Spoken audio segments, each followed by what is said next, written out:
Hey, how the heck are you guys? Jonathan here, the Fish Room Addict, coming back with another video. Hopefully this will help some of you guys that's looking into getting into breeding. Maybe you're new in the hobby, maybe you want to breed for whatever reason. Maybe you just want to try to start breeding. Maybe you want to breed to make money, breeding for profit. Maybe you want to breed just to increase your school of fish. You know, maybe you get some barbs and you, instead of spending money on them, you want to just breed them out and increase, go from a school of 6 of them to 20. Whatever the reason may be, breeding is fun and I enjoy it. It's one of my favorite things right now. But I've put together a little group of things that I keep on hand. I use these things religiously, like every single day. It helps keep me organized and makes my process, my feeding, and everything else a lot quicker.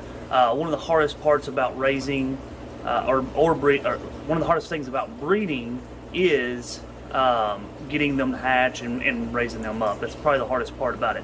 Usually spawning them, depending on the fish, usually spawning them is not that hard. It's the raising them and hatching them and raising them.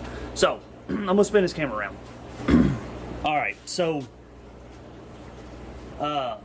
one of the first things I want to touch on is these little boxes. They just hang here on the tanks, and so this usually just hangs on my breeder rack, and I'll keep stuff in it usually, and that helps to keep everything contained. I cannot talk today.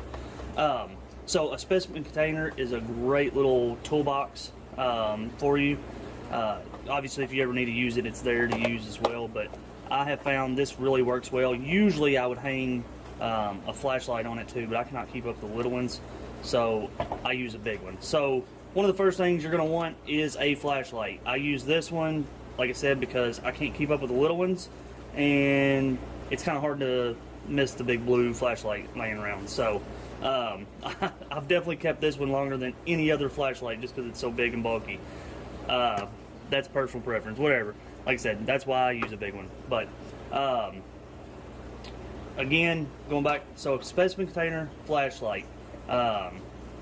Whenever you're out, just moving around the room, these are nice to have for holding things. So the next thing I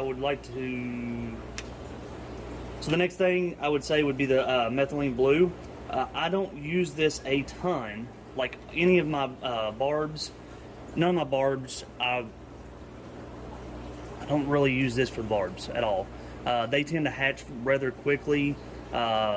Most egg scattering eggs that I have bred so far hatch pretty quickly. Now, with my angelfish that I breed, I have found that this does help a lot. So the angels will sit there and they take a little bit longer to hatch and become free swimming, so it opens up that risk for them to get so that it opens up more opportunity for fungus and stuff to grow on the eggs and prevent them from hatching. The next thing in here that I keep is this is just a bottle. It's a squirt bottle, kind of, I guess you can buy them at dollar store or about any grocery area, probably Arch Crafts. It's like a ketchup bottle. So this is perfect for when you're going around and feeding. You can feed all your baby, all your hatch tanks, all the fry tanks really quickly with just a squirt of this. What I put inside of it, this happens to be from Aquarium Co-op. I was ordering some stuff and just happened to use it. Really, any kind of fine powder that's really small that the fry can eat on.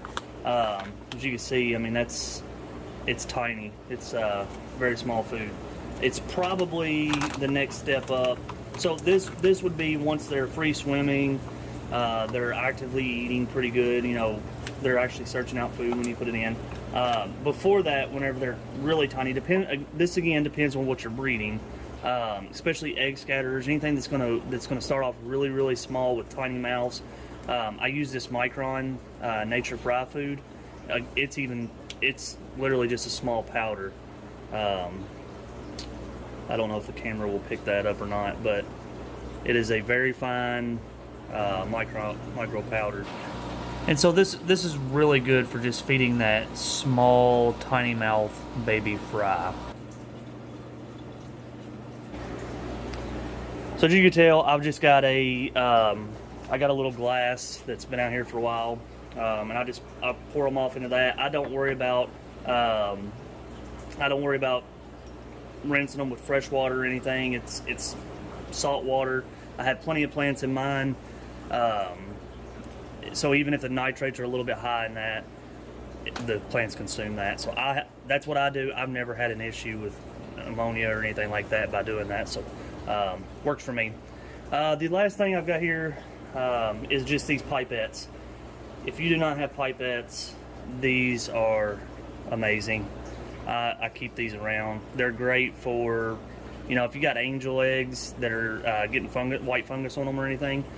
They're nice to be able to go in there and just, you can suck those bad few eggs off, and that way they don't continue to affect the other eggs. So they're good for that. They're good for food, sucking up your brine shrimp. You stick it in there and get you a good pipette full of brine shrimp to feed. They're good for vinegar eels. It's another one. If you don't, vinegar eels is another one that is a great tool.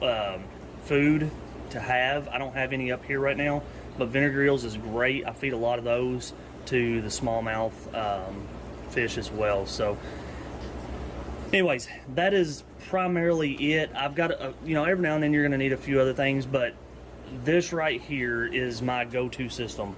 I use this all the time. Anytime I'm messing with my fry or raising up fish, those are great tools to have. Alright, so that's going to wrap it up. I'm going to end it there. Again, hope that helps somebody who's wanting to get into the breeding. If it does, give me a like. Let me know if it's something, if there's anything there that you learned. And if you have any questions about breeding, if you want me to show you anything that I do or that I've not touched on maybe, let me know that as well. I want to get you guys content that you want to enjoy and watch. So until then, I'm going to keep on working on some footage, some video for you guys. I'm going to keep it rolling. I appreciate you guys watching. Until the next one, I'll see you guys.